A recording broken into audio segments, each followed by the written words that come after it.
മലയാറ്റൂർ പള്ളി കേരളത്തിലെ ഒരു പ്രധാന ക്രിസ്ത്യൻ തീർത്ഥാടന കേന്ദ്രമാണ്. AD 52 കേരളത്തിലെത്തിയ ശ്ലീഹായായ സെന്റ് തോമസ് മലയാറ്റൂർ സന്ദർശിക്കുകയും പ്രാർത്ഥനയിൽ മുഴുകിയിരുന്ന അദ്ദേഹം പാറയിൽ തൊട്ടപ്പോൾ പൊൻകുരിശ് ഉയർന്നു വന്നു എന്നാണ് ഐതിഹ്യം. ഇപ്പോൾ സ്ഥാപിച്ചിട്ടുള്ള വലിയ പൊൻകുരിശ് ഇതിന്റെ പ്രതീകമായി നിലകൊള്ളുന്നു. മലയാറ്റൂർ മലമുകളിൽ സ്ഥിതി ചെയ്യുന്ന 14 കുരിശുകൾ യേശുവിന്റെ കുരിശുമരണത്തിന്റെ 14 ഘട്ടങ്ങളെ പ്രതിനിധീകരിക്കുന്നു. ഒന്നാം സ്ഥാനം യേശു കുരിശുമരണത്തിന് വിധിക്കപ്പെടുന്നു. രണ്ടാം സ്ഥാനം യേശു കുരിശുമെടുത്ത് നടക്കുന്നു. അങ്ങനെ ഈ കുരിശുകൾ മലയാറ്റൂർ പള്ളിയുടെ പ്രധാന ആകർഷണങ്ങളിലൊന്നാണ്. മാർച്ച് 23 മുതൽ ഏപ്രിൽ 30 വരെയാണ് വിശ്വാസികൾ വ്രതമെടുത്ത് മലയാറ്റൂർ മല കയറുന്നത്.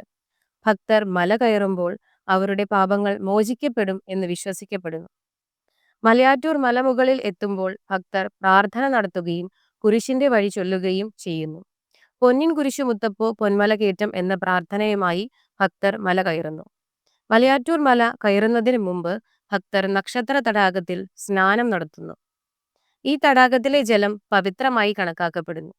ആനകുത്തിയ പള്ളി എന്നറിയപ്പെടുന്ന മലയാറ്റൂർ പഴയ പള്ളി AD 1595 സ്ഥാപിക്കപ്പെട്ടതാണ്. മലയാറ്റൂർ മല ഒരു നിബിഡ വനമായിരുന്നു. മലമുകളിൽ ആനയെ കണ്ട് വിരണ്ടോടിയ വിശ്വാസികൾ പള്ളിയിൽ കയറുകയും തുടർന്ന് ആനകൾ പള്ളിയുടെ പിൻഭാഗത്ത് സാരമായ നാശനഷ്ടങ്ങൾ വരുത്തുകയുമായിരുന്നു എന്ന് പറയപ്പെടുന്നു.